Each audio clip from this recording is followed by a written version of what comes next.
अब इस वीडियो के अंदर हम लोग देखेंगे अपना टास्क नंबर 4 और इसके बाद हम लोग अपने मैनुअल को करेंगे क्लोज। टास्क नंबर 4 में है right and run a program that simulate a simple calculator. It reads two integers and a character. If the character is a plus, the sum is printed. यानी अगर हमारा character जो है वो a plus होगा तो हमारा जो है यानी प्लस होगा तो हमारा क्या होगा, प्रिंट होगा सम।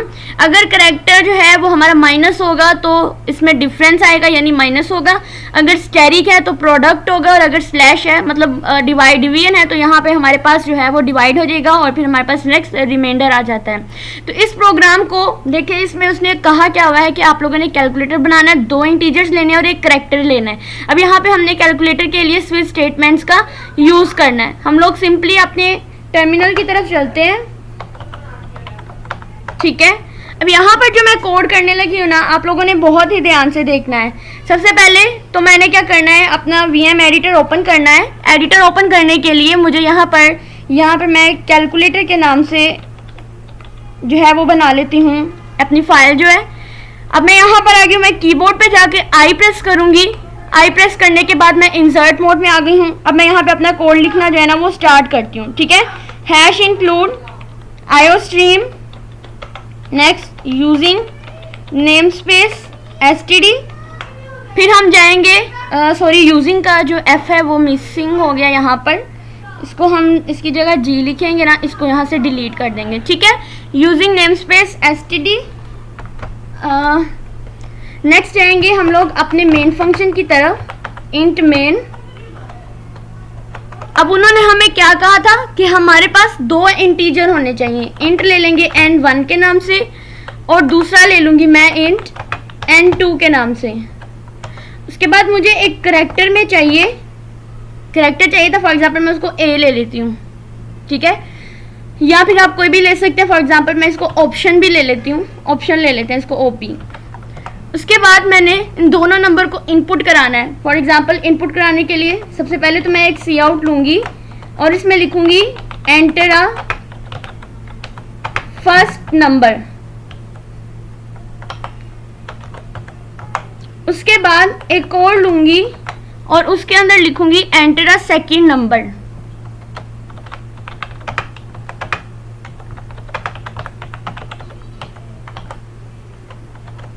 ठीक है।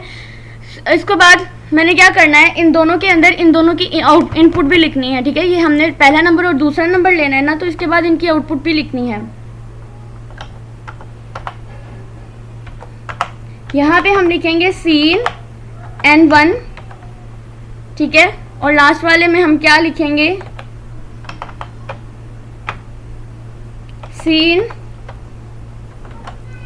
n2, ठीक है। उसके बाद हम लोगों को एक ये जो करेक्टर था इसको भी इनपुट करना है ऑप्शन के तौर पर। तो यहाँ पे मैं एक लिखूँगी सी इन और इसके अंदर ऑप्शन जो है ना वो उसको इनपुट ले लूँगी। फिर मुझे अपनी स्विच स्टेटमेंट का यूज़ करना है और इस स्विच के अंदर जो मुझे देना है वो मैंने ऑप्शन को ही सिलेक्ट करना है ना, देन इस स्विच स्टेटमेंट की बॉडी, ठीक है। इसके बाद मुझे यहाँ पर बनाने हैं केसेस। फॉर एग्जाम्पल चूँकि जो मेरा मैनुअल था उसमें उन्होंने कहा था कि आपने ये जो करेक्टर लेने हैं, अगर मैं प्लस ऐड करूँगी माइनस ऐड करूँगी कुछ भी मैं प्रेस करूँगी ना तो मेरी आउटपुट उस लिहाज से आनी चाहिए। तो यहाँ पे मैं केस बनाऊँगी, चूँकि करेक्टर को हम रिप्रेजेंट करते हैं सिंगल कोड से। पहला केस बनाऊँगी मैं प्लस का, ठीक है, यानी एडिशन का। फिर इसके बाद हम कॉलन लगाते हैं। कॉलन लगाने के बाद यहाँ पे मैं सी आउट दूँगी। फॉर एग्जाम्पल मैं यहाँ पर लिखती हूँ कि मेरा जो भी रिजल्ट आए ना, रिजल्ट इज़ जो भी मेरा रिजल्ट आए, for example n1 plus n2, यानी प्लस का केस है मतलब दोनों में एडिशन होगा। उसके बाद हम लोग क्या करेंगे, इनको एंड लाइन कर देते हैं। अब यहाँ पर एक छोटा सा एरर है, वो ये है कि यहाँ पर भी मुझे इसको क्लोज करना है। देन उसके बाद हम क्या करेंगे, इस लाइन से बाहर आकर इसको हम कर देंगे ब्रेक। ये मेरा केस 1 बन गया। अब हमें बाकी के केस भी बनाने हैं, तो सिंपली हम क्या करेंगे, इसी को ही कॉपी कर लेते हैं यहाँ से।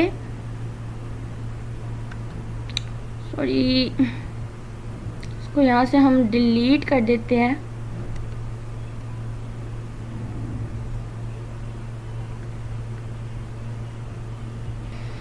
अब मैं इन सारे केसेस को एक ही बार में कॉपी करके तो यहाँ पर नीचे जो है ना वो पेस्ट कर दूँगी, ठीक है। एंटर प्रेस करूँगी और यहाँ पे कर दूँगी पेस्ट।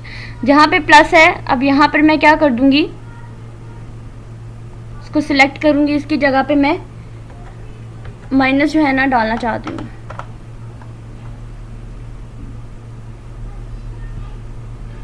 ठीक है, इसके लिए मुझे अपने कर्सर को ऊपर लाना होगा, यहाँ पे मुझे माइनस इनपुट कराना होगा और प्लस वाले को डिलीट करना होगा। इसी तरह से जहाँ पे ऊपर n1 प्लस n2 है, यहाँ भी ये सारी मूवमेंट जो है वो मुझे अपने कीबोर्ड से ही करनी है। यहाँ पे मुझे माइनस प्रेस करना है और यहाँ से प्लस वाले को सिंपली डिलीट का बटन करके डिलीट कर देना है, ठीक है। इसी तरह से 2 केसेस हो गए और दोबारा से मैं यहाँ पर इसको पेस्ट करूँगी। तो यहाँ पे अब दोबारा से हम ऊपर जाएंगे जहाँ मेरा प्लस लिखा हुआ था, ठीक है। इस केस में अब मुझे मल्टीप्लाई कराना है तो मैं सिंपली कीबोर्ड से यहाँ स्टैरिक लगा दूंगी और इस प्लस वाले को डिलीट कर दूंगी।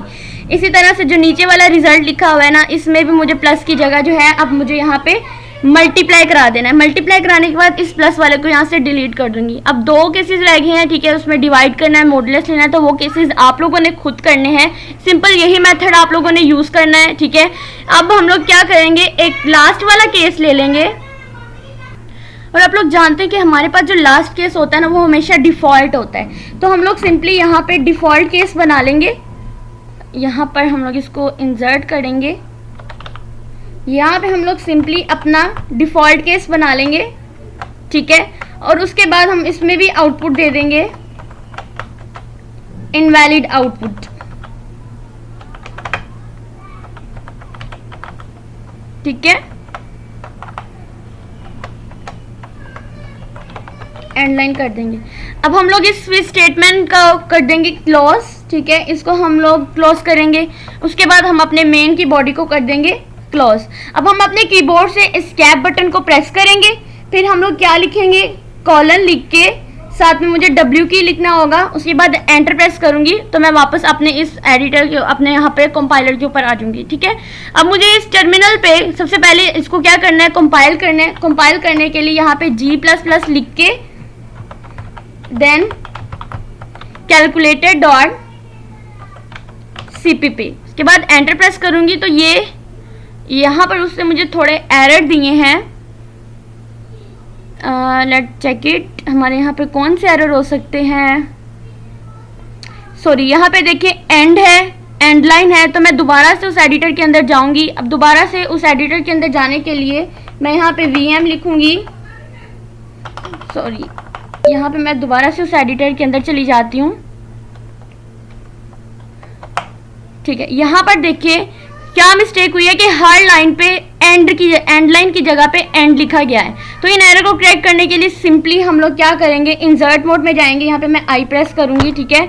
उसके बाद मैं यहाँ पर हर लाइन के एंड पे जहाँ पे एंड लिखा है वहाँ पे हम लोग एंड L करते हैं ना, तो ये बाय मिस्टेक मेरे से एंड लाइन नहीं हुआ, ठीक है। क्योंकि मैंने हर एक को कॉपी किया इसलिए हर एक में यही चीज़ आ गई। हम लोग इसको ठीक कर लेते हैं जल्दी से। L ठीक हो गया। अब दोबारा से एस्केप प्रेस करेंगे, यहाँ पर जाएंगे, WQ लिखेंगे, एंटर प्रेस करेंगे। अब हम लोग लिखते हैं यहाँ पर G++ कैलकुलेटर डॉट CPP। अगर कोई एरर होगा देन वो हमें फिर से दिखाएगा। अब यहाँ पर किसी किस्म का कोई भी एरर नहीं आया। अब हम इसको कर लेते हैं रन ./a.out लिखकर एंटर प्रेस करेंगे तो सबसे पहले नंबर एंटर करेंगे। फॉर एग्जांपल मैंने 4 एंटर किया, उसके बाद सेकंड नंबर एंटर करेंगे। फॉर एग्जांपल मैंने 5 किया। तो यहाँ पे अब मुझे फॉर एग्जांपल अगर मैं प्लस करती हूँ तो उसने मुझे 4 + 5 करके दिया जो कि 9 है। इसी तरह से आपने अगर कुछ और भी करना है, फॉर एग्जांपल मैं दोबारा से इसकी आउटपुट शो कराने के लिए दोबारा से इसको कंपाइल एंड रन करूंगी। अपने कीबोर्ड से माइनस प्रेस करेंगे तो आपको माइनस वाला शो होगा, मल्टीप्लाई वाला बटन प्रेस करेंगे तो आपको यहाँ पर मल्टीप्लीकेशन शो होगी, ठीक है। होप सो आप लोगों को पता चल गया होगा एरर जो है अगर आते हैं तो वो किस तरह से डिस्प्ले होता है। वापस से हम अपने एडिटर के अंदर जाएंगे और उस एरर को ठीक करेंगे। तो ये वीडियो थी, यहाँ पर हमारा मैनुअल नंबर 4 जो है वो होता है कंप्लीट। नेक्स्ट वीडियो के अंदर हम लोग स्टार्ट करेंगे अपने मैनुअल नंबर 5 को। Thank you.